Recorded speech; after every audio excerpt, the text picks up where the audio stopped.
U.S. Open, Pinehurst number 2, 2024. This is the 555 podcast brought to you by DFS Army. Let's go.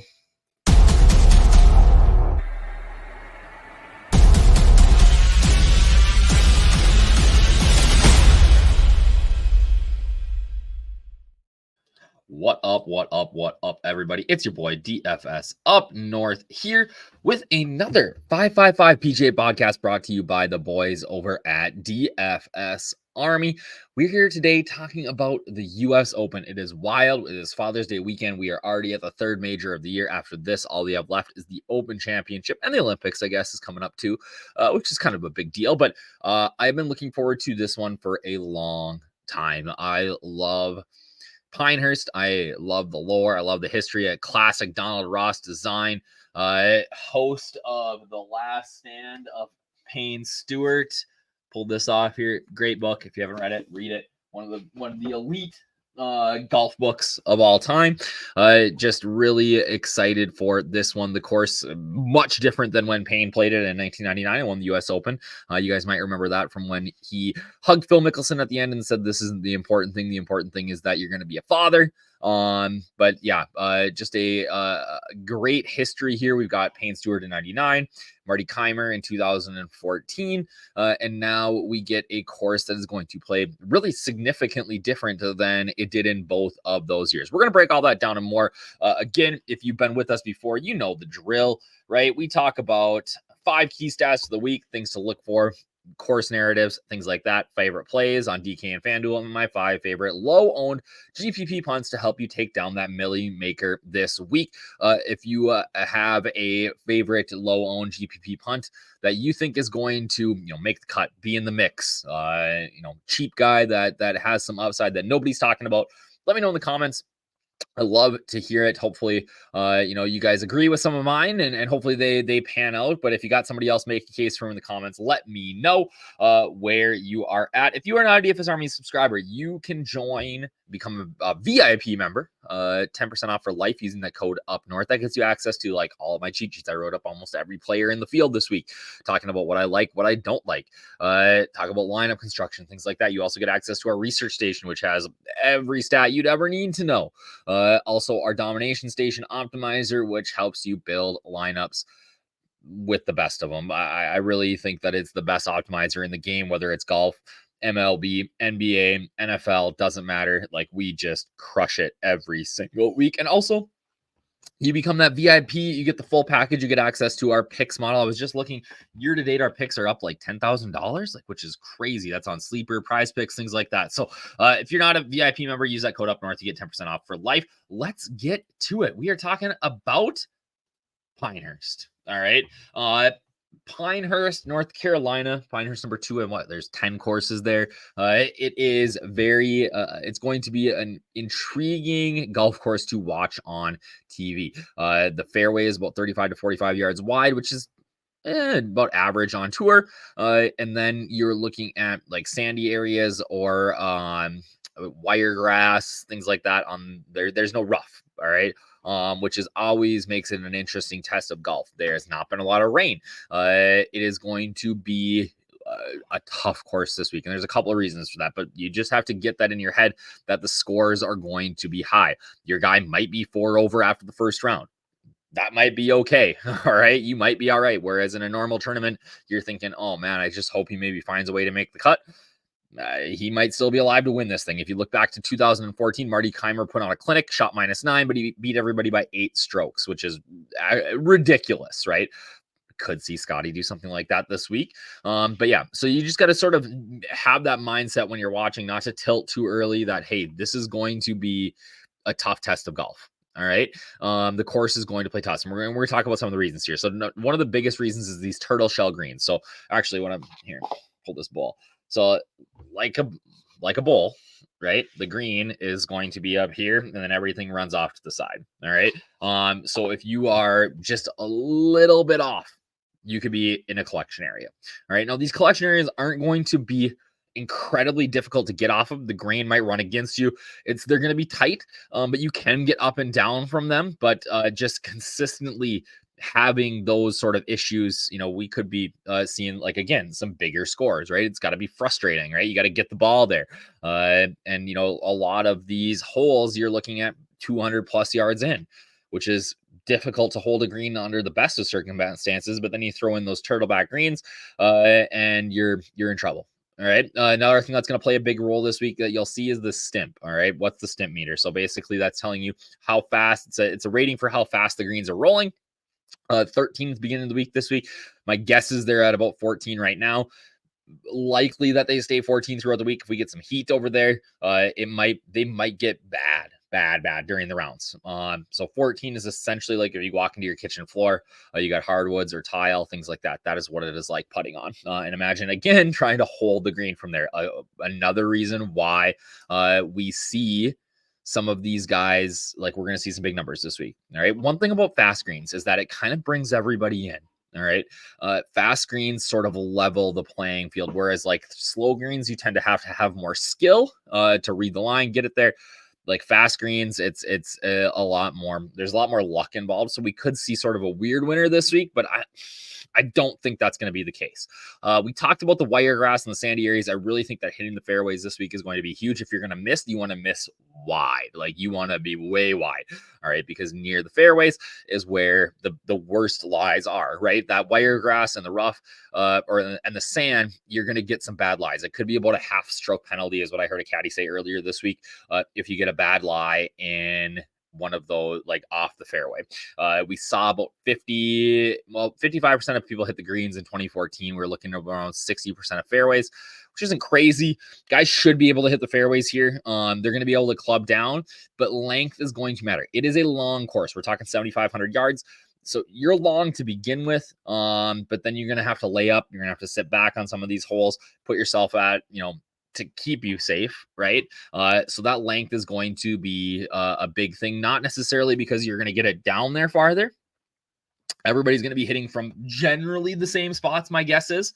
But if I'm hitting, 9 iron and, Denny McCarthy's hitting 3 wood, that's a big difference, or hybrid or whatever it is. Like, obviously that's a little ridiculous, but Denny's hitting 4 iron or 5 iron. That's a big difference. That's like a guy like, I think, Bryson DeChambeau, right? I know that he bends his irons and like his 4 irons on a 4 iron or whatever, but guys with that sort of length are going to be at an advantage here because they're able to just hit those. They're going to have more wedges. They're going to have more, 6, 7, 8 irons than somebody who's only punting it, 285 off the tee. Well, yeah, we're all going to be at 285, but I can hit my 7 iron in and you got to hit your 3, right? That's a big difference. That high landing, that high, I'm not a big apex height guy. You guys been around DFS Army around long enough, but just in general, right? Like if I'm hitting a 7 iron, it's going to go higher in the air than somebody that's hitting a 3 iron, right? So that it's going to be easier for me to hold that green with the 7 iron than somebody who's hitting a 3 iron into there, unless they just really hit it high in the air. So those are sort of the 5 key stats and narratives. I break all this down more into my cheat sheets, things like that. Again, you become a DFS Army VIP, you get access to our Discord too, where you can ask me all the questions that you want and I will answer them. So my 5 favorite plays this week. I was a little bit shocked. I don't know. I was a little bit of both. When I looked at the pricing this week, I get that US Open pricing comes out a week early, but Scotty at 13 and 13.5, like the guy needs to be $15,000 to meet me, like make it a decision, right? To make it a decision. Like he is Tiger-esque right now. And, on any course, I'm smashing him at 13,000 and 13.5, but somewhere like here where you really got to think your way around, you got to put yourself in the right spots. And then when you do miss, you got to be a little more like this course is built for Scotty Scheffler. Like if he does not win this week, I will be shocked. And so will Vegas. 3-1 is some of the shortest odds I've seen in a major for sure. But yeah, like I am all in on Scotty this week. I'm going to be 50, 60, maybe even more in my MME. All aboard the Scotty train. Colin Morikawa feels a little chasey, but it's not. Like if you've been a DFS Army VIP, you know that we've been on Colin for a long time.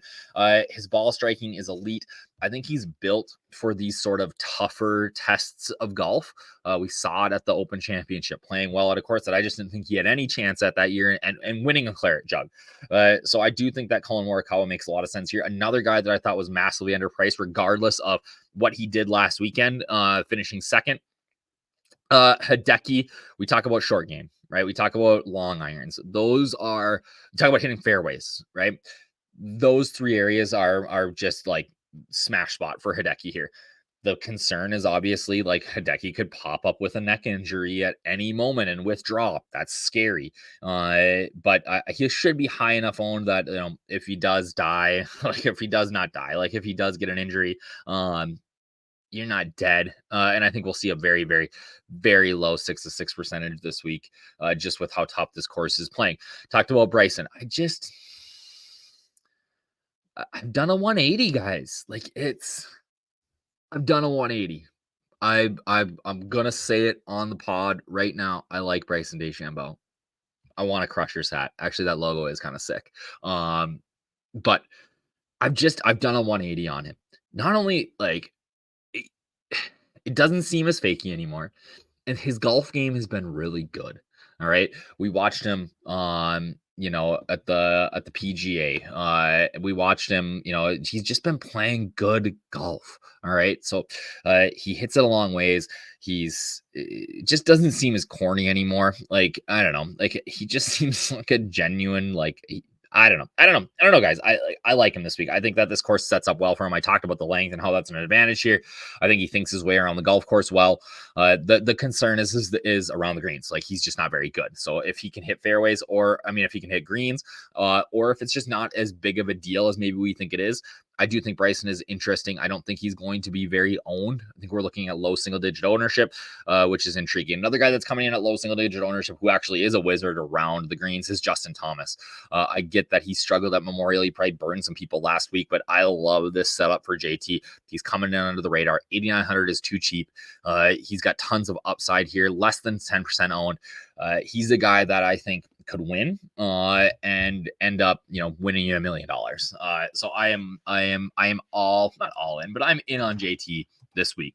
Let's get to maybe my favorite part, some of the punts. Right, there are plenty this week, right? Everybody has to qualify for this event, but there are plenty of guys that I am fairly high on that maybe nobody else is. And it starts for me with Tom Kim. If you've been watching or listening to this pod, you've been reading my cheat sheets, things like that. We've been on Tom Kim for a while now. His game's continuing to get better.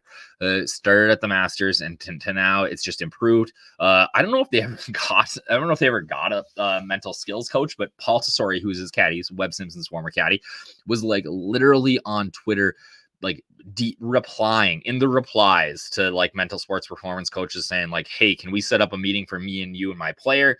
Like wild stuff, like for somebody who has these resources. But Tom Kim's been really good lately. I think this could be another coming out party for Tom Kim.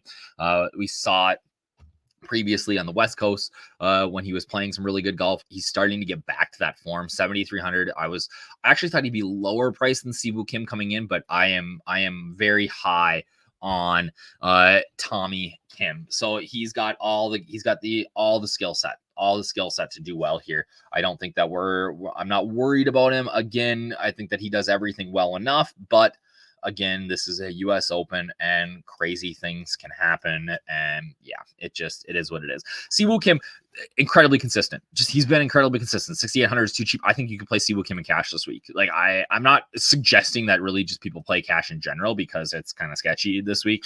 But he's been so consistent lately. 10% owned. Like I'm going to be at least 3x here. His issue is always the putting. And like I said earlier, I think these fast greens sort of take that out. Third on the list, Adrian Meronk, the big Polish giraffe, has been playing some just outstanding golf on the Live Tour. He's long. Could be like we're projecting him at just ridiculously low ownership. This is a guy that should have been on the Ryder Cup last year. I'm really high on Meronk at this price. Another European that I like, Richard Mansell. Just been a top 25 machine on the European tour. The guy's been absolutely smashing. Don't know what happened here. Oh, sorry. There we go. Been absolutely smashing. 7 top 25 finishes and a missed cut in his 8 events. He did have a WD in there too. Apparently had an albatross earlier this week, so I'm high on Richard Mansell. And then a guy, I gotta represent Minnesota. Where are we at here? My Gophers, Frankie Capon. I don't even know how to say his name. But he's dead min price, okay? And this is a guy that has 4 top 10s in his last 6 events on the KFT. He's also had 2 top 5s in those. Like, the guy's playing some great golf. So Frankie, yeah, he's a former golfer, right? Let me just look this up. Frankie Capan the third. Oh, he also shot a 58, man. Like, what? Oh, I'm like, he's from Minnesota. There we go. There we go. Started his career at University of Alabama before transferring to the Gulf Coast. He's from Minnesota. He's one of us. He's one of one of me, right? But again, the guy's been absolutely smashing. Probably better on a birdie fest, right? Like, you do well on the KFT, it's because you're making birdies. But he says he feels comfortable heading into the US Open, and at 5,400 on DraftKings and 7,000 on FanDuel, I am willing to take some chances, especially in 150 lineups or 300 lineups or whatever I end up building this week. So that's what I got for you guys. All right, US Open. We went a little bit longer than normal. Like I said, I'm fired up. I gotta get a flag. Where's Fanatics at? I gotta find. They have the US Open. I can't remember. I got to get a flag for this week because it is a fantastic week of the year. I'm so excited to watch this on TV or on my app. I think we might have to subscribe to something to watch featured groups, which is stupid. But also, I didn't talk about it, but John Rahm has WD'd. Rory McIlroy is getting back together with his wife, which is awesome. Good for him. John Rahm, though, that he has that turf toe.